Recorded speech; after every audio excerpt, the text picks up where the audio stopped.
Welcome to U-Wrench. Today we're back working on the Grand Caravan, the Mark V, also applies to the Chrysler Town & Country. In this video we're going to be showing you how to replace your axle on the passenger side. Let's get stuck in. So step number one, you need to make sure you've removed your wheel. So the first thing you want to get removed is the axle nut right here. Now it's a good idea to check the condition of your thread here to see if you've got any rust in there. Remember, this nut has to work its way back down this thread, so the cleaner we can make that thread before we start, the better. So if you've got a build-up of rust, grab yourself a wire brush and give it as good a clean as possible.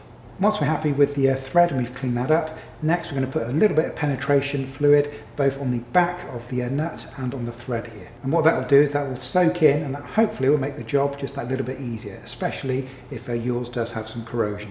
So I'm using a liquid wrench for this. There are dozens of different brands.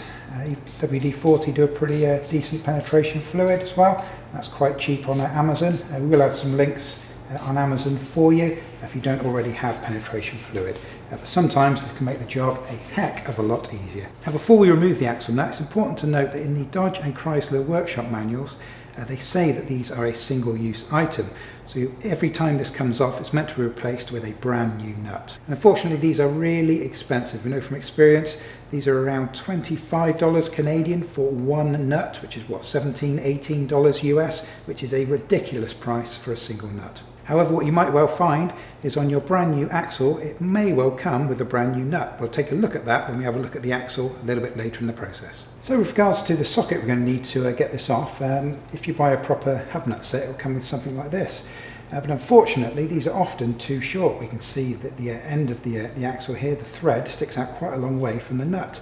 So if you put that on, it's only kind of halfway up the sides on our nut here. So ideally what you want to get yourself quite a deep socket. This is a size 32 impact socket, and obviously that will completely take the threaded section. So that will go on all the way down to the very head of that nut. So when it comes to the removal of this nut, often this can be the hardest part of the job, especially if the nut's been on there for quite a long time. Now, in the Dodge and the Chrysler workshop manuals, they recommend that you have a second person in the car to put their foot on the brake to compress the brake caliper, so that when you start to turn this, it's going to stop the whole hub from moving. However, a couple of quick things to mention if you're actually doing this job on your own. So the most important thing is don't be tempted to put some weight back on this wheel just to slacken this nut off. In the Dodge and Chrysler workshop manuals, they recommend specifically against that. It can cause damage to the bearing. However, what you can do, of course, if you're just jacking the car up on this side to gain the access, then the wheel, the other front wheel on the other side of the car, will still be touching the floor. And then as long as you have your transmission in park, then having the other wheel touching the ground whilst you remove this will prevent this from moving. And the other way you can stop this from moving is, because these discs are vented, you just get a standard flathead screwdriver, put that in the center of the disc, and that will come up and that will actually hit your bracket here on your caliper, and that will stop the whole thing from moving.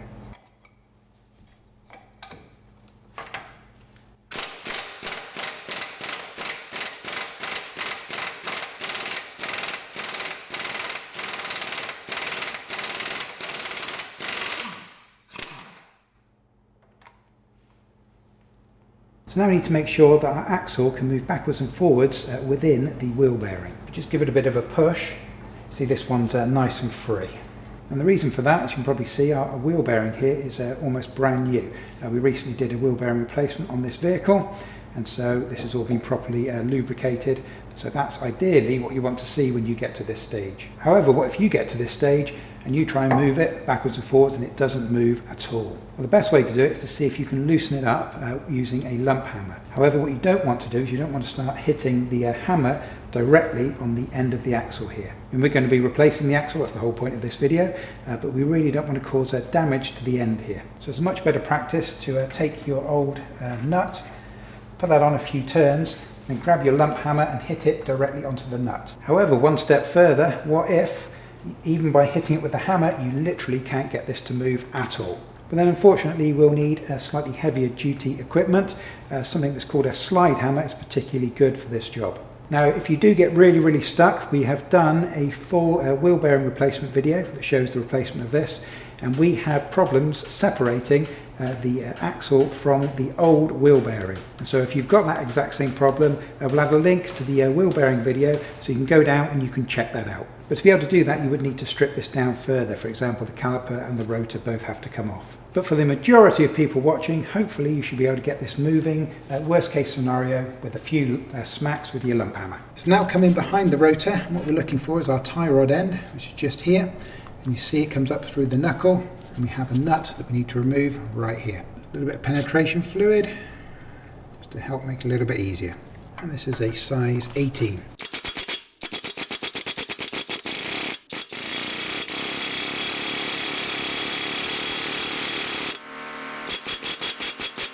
The first thing to try and loosen this up is to get your lump hammer and give it a few taps just on the end of the knuckle right there.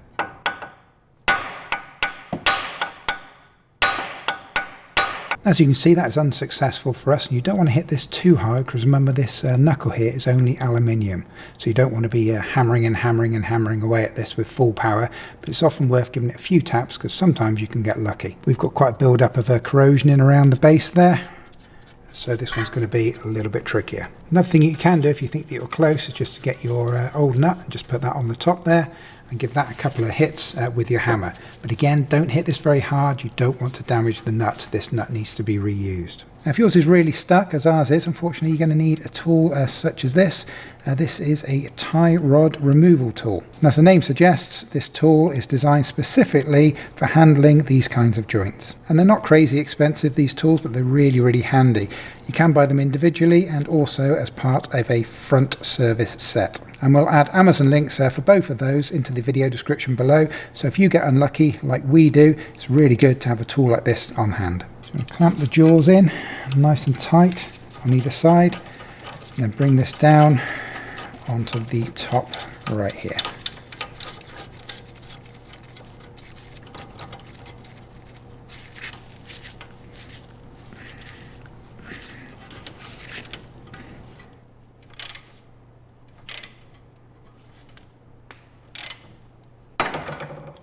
As you can see, the tool here made very, very short work of that. Like I said, these are a brilliant bit of kit to have. They're not very expensive. If you get stuck, this can save your day. So next we've got this wheel speed sensor.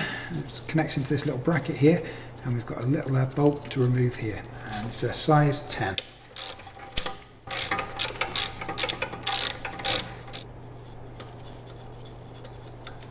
And then just slide that bracket off, give it a bit of a wobble. It should come off in this direction, straight to the side. So next, still on the wheel speed sensor cable, you see it goes up to a little bracket just at the back here.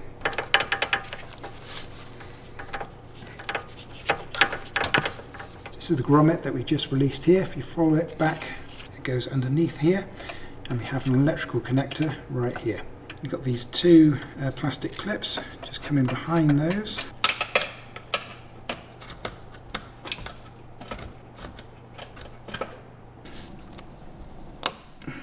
Push that forward. It can be a little bit of a fiddle. Just in front of the red tab there, there's a little bit that you push and it should release this section here, but it's stuck. There it goes. If yours is stuck as well, just come under there with a little screwdriver. It's just this little section just here, you just need to lift that up.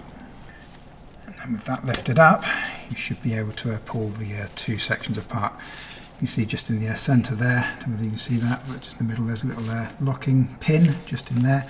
And that's the little bit that holds that in. So all you're doing is coming down the front of the plug. If yours is stuck like ours was, lifting that up, and that will release this little pin in the centre. Now before we start manipulating the knuckle, it's a good idea to make sure that the rotor definitely cannot fall off of the vehicle.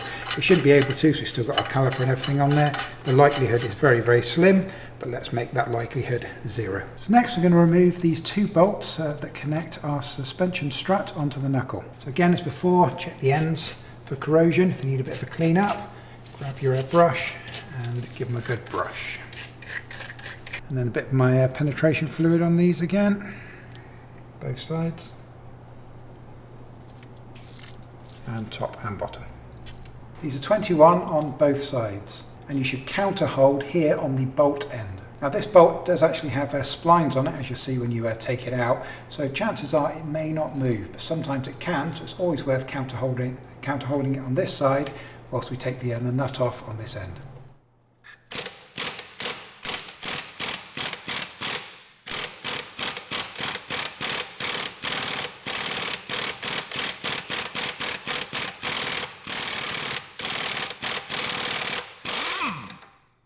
Now repeat that for the bottom one. So next we need to get these 2 bolts removed, so we're going to give them a good tap with our lump hammer.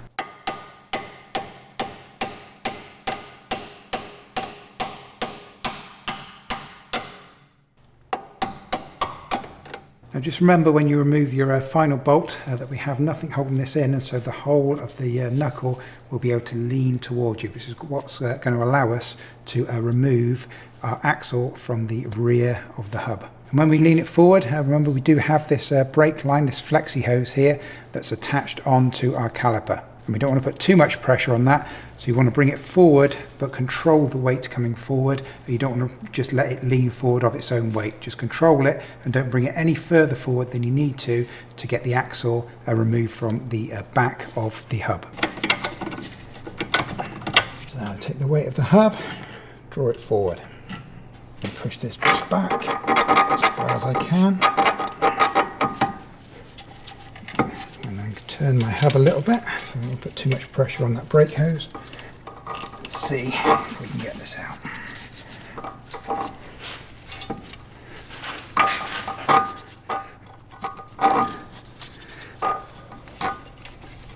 So just going to bring this round.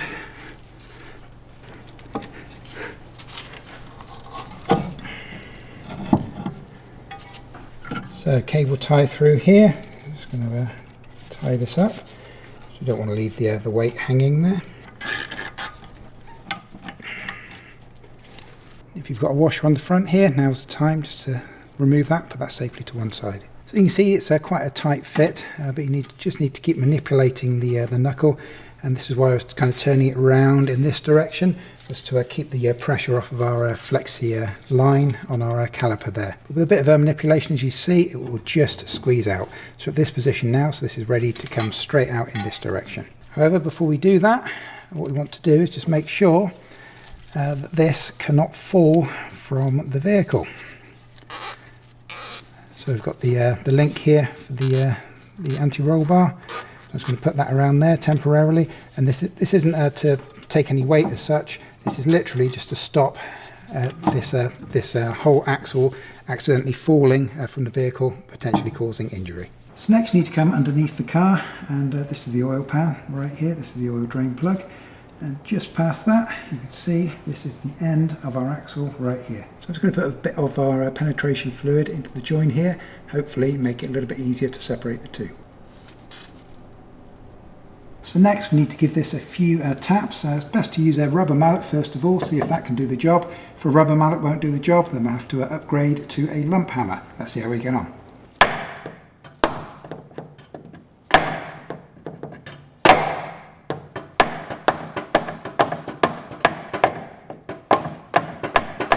So yeah, we've definitely got movement here. You can see we're starting to come down the shaft here. We've opened up a little bit of a gap. There we go, that's completely separated. So now we can cut our cable tie here.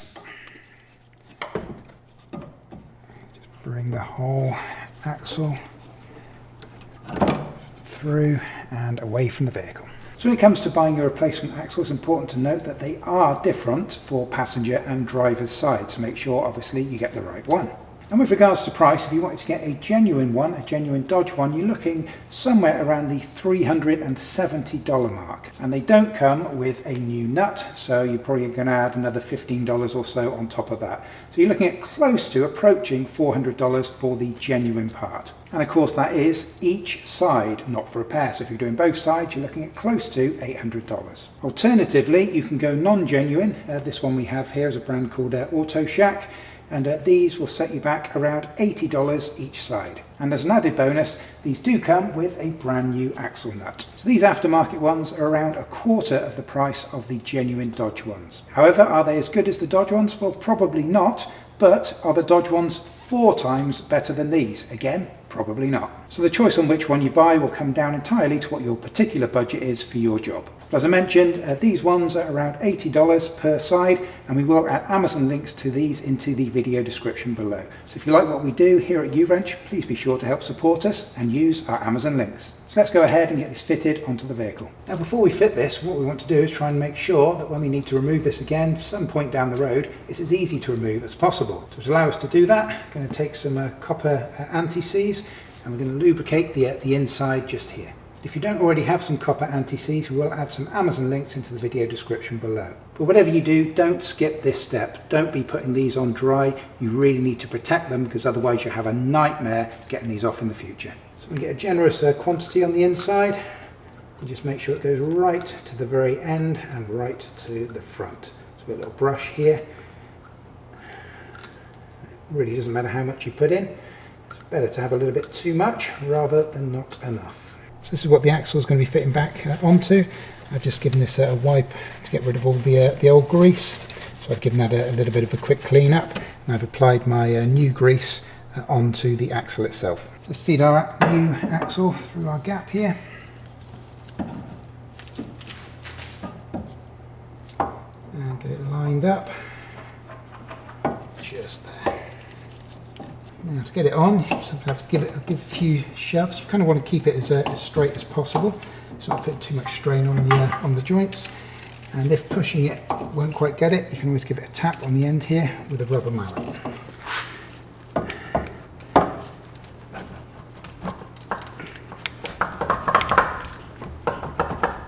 Once you think it's in all the way, go under and have a quick look visually. Make sure it looks like it's in as deep as the last one would. And then also when it's fully in, if you give it a pull back just with your hand, it'll actually be quite hard to get out. It shouldn't come out, so that's locked in there now. So that's a good indication we're in full depth. So now we can just remove our nut. So now more of our copper grease, a generous amount of it. Make sure we cover every one of these little splines. You want to make sure that you get the grease down into every groove. So like I said, be generous with it. This is going to prevent it sticking the next time it has to come out. So the more you can get on now, really the better. Be careful with the copper grease. We want to make sure that we don't get any on the threaded part of that axle just here. And if you originally had a washer on there, you can go ahead and pop that washer back in. Now let's take the weight again of the hub, and we're going to remove our strap here.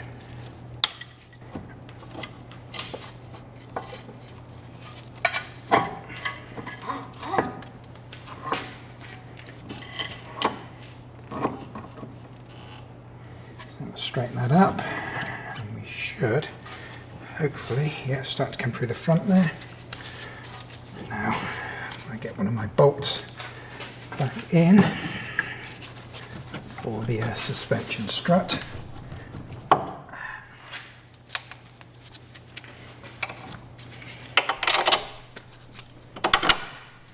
So as you saw there, it can be manipulated to kind of go in. I kind of brought it up and kind of brought the tip of it in. You can just fit. It's designed to just fit. So you don't need to remove this bar here. This is the sway bar or the anti-roll bar link. You can do it with leaving that in place as you've just seen. And just put the second bolt in at the bottom here.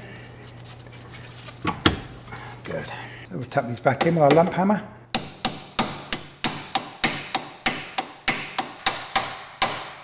And of course the same on the bottom.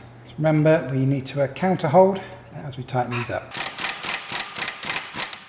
And I've stopped just before the end there because we need to make sure that we torque these up to the correct spec. Grab your torque wrench, and these now need to go up to 65 foot-pounds, which is 88 Newton meters.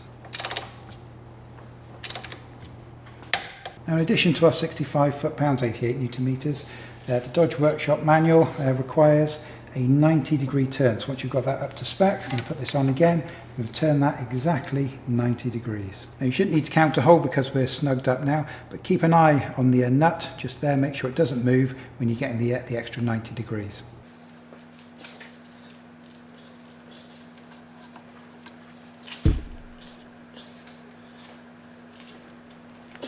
It's always a good idea to make sure that the shaft here on the tie rod is completely free of any little bits of dirt.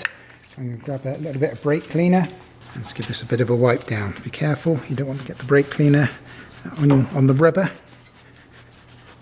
And exactly the same on the top of the knuckle here where it passes through. A little bit of brake cleaner. So now we can pass this up through the hole.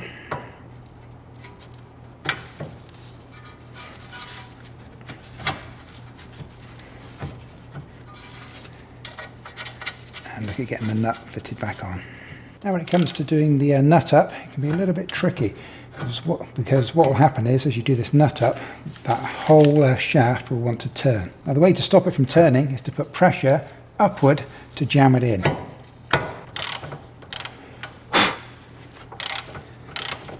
So whilst you're doing this, just keep an eye on that shaft there. See, it's just starting to turn there. That's when you've got to start putting a bit of pressure from the bottom. So a couple of taps with the hammer. You see that stopped that shaft from moving now because we've created tension within the knuckle for that shaft. The shaft is now tight. That's starting to snug up now. So now I'm going to grab the torque wrench, get that torqued up. So now we want to torque this up to 55 foot-pounds, which is 75 Newton meters.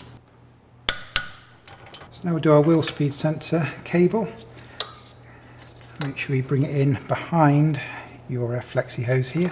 And we're going to reconnect our plug up here.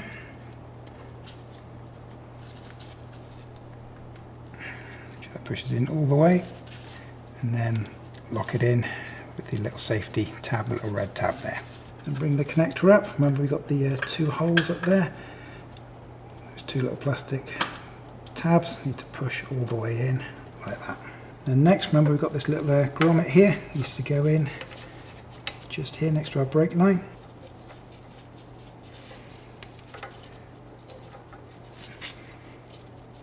And then finally we've got a little bracket here. Push that on, slide it down until the hole lines up. I'm just going to snug this up. The official torque for this, according to the workshop manual, is 13 Newton meters, which is quite low. Just need to snug it up, don't over tighten it. So we can go ahead and get rid of our wheel bolt now.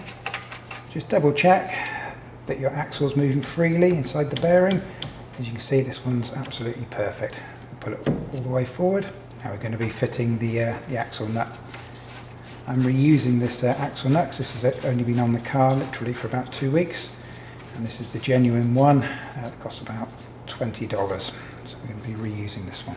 And remember, once again, as we're doing this up, the whole thing's going to want to turn, so ideally you can have a second person with their foot on the brake. Or alternatively, what we can do is we can put a screwdriver in that's going to jam up against the bracket of the caliper there.